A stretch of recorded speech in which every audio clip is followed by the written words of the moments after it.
How's it going, everyone?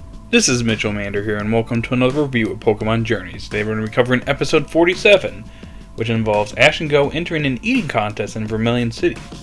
So, how well did Ash and Go do? Well, before I get on to the review, if you like this type of content, be sure to like and subscribe as I cover this series on a weekly basis or whenever the episodes come out. Anyways, let's get on to that review, shall we?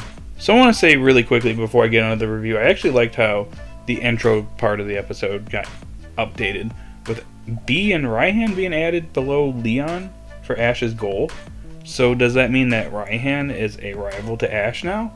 I know that they're both competing for the same thing, but Bee was already established, so is Raihan going to be established pretty soon? Because the two didn't interact during the Sword and Shield arc, so hopefully we get Ash meeting up with Raihan at some point in the near future. But I like the fact that Cinderace and Lucario are here and you see Ash's full team here, so that was pretty cool. So anyways, on to the actual episode. So again, this episode involves an eating contest taking place in Kanto. Ash and Go enter, along with a bunch of other people, including a bootleg version of Lily. Anyways, Team Rocket are also entering with Morpeko here, because they've been starving the little guy and themselves just for this moment so they could win this competition. So, yeah, Morpeko is getting pretty hangry over here. Anyways, the whole reason why Ash and Go are entering this competition in the first place is because it seems like maybe a couple days earlier, Ash and Go were feeding some of Go's Pokemon, and Scorvat over here has this bottomless pit and just keeps eating and eating and eating. And Professor Sakuragi notices this, and he's like, hey, want to put this Pokemon to the test? Yeah, there's this eating competition going on downtown. You guys should enter. And then Professor Sakuragi's female assistant, her name escapes me as I do this recording. Anyways, she's actually, it seems like she's a eating contest enthusiast, and she seems to pay attention to a lot of them, as we see in this episode. But she basically tells the boys, like, yeah, you can enter this competition, but be wary, as there's some veterans that are entering this competition. They're pros, and including a Blaziken user that is known to, or has won this competition previously. So, yeah, you might want to be careful as you enter this tournament. Anyways, Sakuragi's female assistant is there to cheer on the Blaziken trainer, whereas Sakuragi and Koharu, our queen, are there to cheer on the boys. Yes, finally, more screen time for Queen. Anyways, Ash is entering Dragonite, and Go is entering Scorvat. Because, yeah, why not?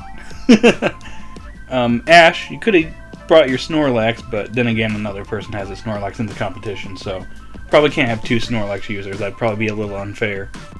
Anyways, round one of this competition is basically all the Pokemon eat berries, and the Pokemon that eat the most, the top 10 at least, will advance to round 2. So this one, there wasn't really a whole lot. There was a lot of funny shenanigans going on here. A lot of the smaller Pokemon were eating the berries at a slower pace because they have seeds in them. And Go's Scorvat ends up eating a bunch of berries, and it seems like it's getting full, but it ends up using Bullet Seed to get all the seeds out of its stomach. And yeah, it still has room for more food now. Unfortunately for the other trainers, they weren't able to teach their Pokemon Bullet Seed, so yeah, unfortunately they got disqualified. Eventually, Go, James with Morpeko, and then 8 pros advanced to round 2. Unfortunately for Ash, Dragonite was a light eater and didn't eat a whole lot of berries, so Ash is out, so he's sitting in the stands now cheering for Go. Anyways, Go heads off to a waiting area for the next round, hanging out with all the other pros in Morpeko, and this scientist dude comes up to Go, is like, yeah, I can tell you're an amateur. We're all pros here. We won competitions, by the way. You and the Morpeko trainer. Yeah, you haven't won anything, so what are you going to do, kid? What do you think you're going to do? That's when Jesse shows up. He's like, hey, guys, you want some cookies? You want some treats? And 4 of the pros' Pokemon ends up having some of these cookies. Morpeko and Scorvat have some, but not enough, because the other Pokemon, it causes their stomachs to swell up, and unfortunately they cannot continue any further. So unfortunately, the top 10 turns into a top 6 for round 2. Now round 2 is where it gets a little bit more interesting, because everybody's matched up. It's the Blaziken trainer versus a trainer with a Snorlax, and apparently there are 2 previous winners of this competition, and there were 2 that were heavily favored to win this competition, and they're going off against each other in round 2, so yeah, there's that. James with Morpeko is going up against a Glalie trainer, and Go's going up against the scientist dude from earlier. So yeah, some interesting stuff for this round. Anyways, to summarize round 2. So, Blaziken Trainer versus Snorlax. Whoever chooses the ball with the symbol on it, which happens to be the Blaziken Trainer, gets to pick whatever the treat is. So he picks curry, and somehow this Blaziken out-eats a Snorlax. Yeah, so that happened. And then for James versus the Glalie Trainer, this one was kind of funny. So Morpeko has this like unquestionable like appetite that just keeps going. It's just in hangry mode. It's been hungry for all these days. It's sped through round 1 going crazy, eating all those berries, and it's still going into round 2. And it's funny, the Glalie Trainer's like, yeah, guess what? You think that this heat is going to bother Glalie? Well, I'm just going to freeze it. And then James like, ha, I got you. So how are you going to eat it with the pot being frozen inside? The guy's like, what? What do you mean? Oh no, I can't. Glalie can't eat now. So this guy's a pro that supposedly won competitions in the past. Bro, how could you screw up that badly? So Morpeko wins that part, rivalry. And then we have Go versus the Scientist Dude. And the reason why Go picked the treat, the tart, is because he noticed when Jesse was handing out cookies earlier that he got away. He got away from Jesse earlier, so he could tell that Muck doesn't like its sweets. But yeah, Morpeko. Getting my Pokemon mixed up. Scorvet is getting a little. It seems like he's getting a little full. He's getting kind of sick of the tart. Ends up taking out a tomato berry and squirts it on the treat and starts eating it more, and eventually beats Muck. So yeah, that kind of happened. Anyways, so Blaziken Trainer, James, and Go advance to the final round.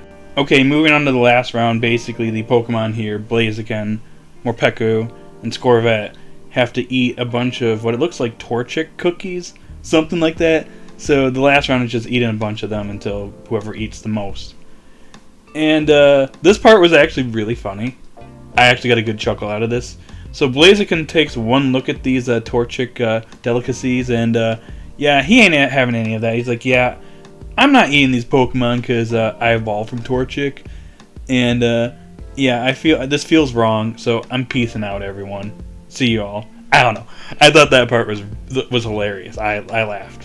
That part. That was very clever. Good job, writers. Anyways, Morpeko is eating like crazy, but it ends up stopping because it goes out of hangry mode into its normal mode. And Team Rocket are like, what the heck? So they try to keep feeding Morpeko over here, which eventually gets angry and it blasts Team Rocket off. So that just leaves Go here. Unfortunately, Scorvet hasn't caught up to Morpeko and still has another dish to go. And it looks like it's pretty full, but it pushes itself and eventually it evolves an ingredient, or as I call it, the bootleg Disney ripoff squirrel. But all jokes aside, anyways, it evolves and ends up eating a bunch of Torchic delicacies here, and it ends up winning the competition for Go. And the prize for winning this is to enjoy delicacies in the Unova region. So a free trip to Unova, as well as eating a bunch of delicacies in the Unova region. So good job, Go. You won the competition and earned a free trip to Unova. So yeah, the episode comes to an end with Go having won this tournament, and it looks like this episode isn't episodic after all, because it links to the next episode as we're going to the Unova region in the next episode. So cool. So yeah, my overall thoughts is that I felt that this episode was pretty enjoyable. It was a pretty fun episode and a kind of a chill episode, following a lot of plot-heavy episodes we've had recently, along with the Mewtwo episode. So it was good to have a more kind of laid-back episode. You gotta have those once in a while, and I thought this was a very good one. You know, compared to episode 41, which I thought was pretty terrible, this was pretty enjoyable. And I like it, and I hope we have more episodes like this, because I like fun episodes like this. And I just like some of the comedy here, like especially the Blaziken moment. That made me laugh. That was brilliant. Loved it.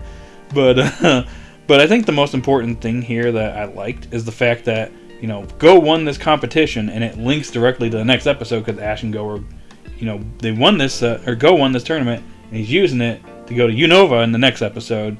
So that's pretty cool. That shows that maybe the series is starting to kind of move a little bit away from the episodic nature of Journeys, and maybe have more episodes feel a little bit more connected. Because I like that. That's a welcome change that I like. And hopefully they have it more like this in the future. Like episodes, like certain episodes linked to like the next episode or two, I think that would be a good thing for the series going forward. Alright guys, that's all I got for the episode review. So overall, a pretty fun and enjoyable episode. Not the most exciting one, not the best episode of Journey, but it was pretty decent. I'd say this episode is good enough for maybe a 7 out of 10.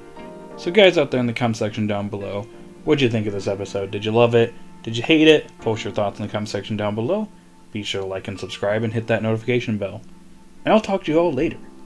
You all stay safe out there and have a great day or night wherever you're at. See ya!